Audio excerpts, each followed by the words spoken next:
ఇలా గైస్ మీకు అన్ని ఇక్కడంతా నార్మల్ కనబడుతుంది, కానీ ఇక్కడ మాత్రం డిఫరెంట్ ఫొటోస్ అయితే ఉన్నాయి. అసలు ఈ ఫొటోస్ని ఎలా వాడాలో చెప్తున్నాను చూడండి. ఫస్ట్ మీరు సింపుల్గా షార్ట్కట్ ట్యాప్ అయితే నొక్కియండి. దీని ద్వారా మీరైతే యాప్స్లోకి వెళ్తే దీని ద్వారా మీకు అన్ని యాప్స్ వస్తాయి మీ ఫోన్లోకి. ఈ యాప్స్ వల్ల మీకు ఏది కాదనుకుంటారు, కానీ ఇక్కడ మీకు కావాల్సిన యాప్ క్లిక్ చేసి ఇప్పుడు దీన్ని అయితే మీరు కస్టమైజ్ చేసుకోవచ్చు అనమాట. ఫర్ ఎగ్జాంపుల్ నేనైతే నేమ్స్ యాప్స్ ఇందులోకి వెళ్ళి గ్యాలరీలోకి వెళ్ళి ఇక్కడ స్పైడర్ మ్యాన్ ఫోటో అయితే క్లిక్ చేశాను. చూస్తారు కదా, ఇక్కడ స్పైడర్ మ్యాన్ వేరు, ఇక్కడ స్పైడర్ మ్యాన్ వేరు.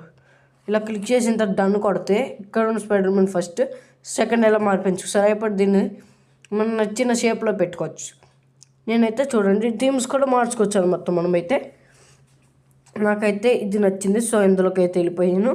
ఇదైతే బాగుంది. సో ఇప్పుడు మనం ఇక్కడ డన్ కొట్టాలి. డన్ కొట్టిన తర్వాత ఒక్కొక్కసారి యాప్ వచ్చేస్తాయి మీకు ఆటోమేటిక్ యాప్ వచ్చేస్తే. సో దానికోసం మీరు హోమ్కి వెళ్ళి చెక్ చేయండి. లేకపోయిందంటే మళ్ళీ షార్ట్కట్ యాప్లోకి వెళ్ళి ఎక్కడ డన్ కొట్టారో అక్కడ డన్ 2-3 టైమ్స్ కొట్టారంటే అప్పుడు మీకు క్రియేట్ షార్ట్కట్ యాప్ అని వస్తుంది, క్రియేట్ షార్ట్కట్. సో దీని మీద మీరు ఎన్నిసార్లు క్లిక్ చేస్తే అన్నిసార్లు వస్తుంది అనమాట అది. నేనైతే ఇప్పుడు 4 టైమ్స్ క్లిక్ చేస్తున్నాను. చూసారు కదా ఎలా క్లిక్ చేసాను, 4 సార్లు వచ్చింది. ఇప్పుడు దీన్ని తీసుకొని మీకు ఎక్కడ కావాలంటే అక్కడ పెట్టుకోండి, ఫోన్లోకి ఏ పేజ్లో పెట్టుకోవచ్చు అనమాట. ఇప్పుడు చూడండి స్పైడర్ ఫైట్ అయితే వస్తుంది చూడండి.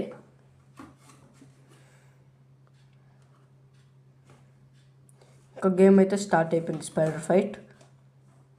ఇలాంటి వీడియోస్ కోసం లైక్ అండ్ సబ్స్క్రైబ్.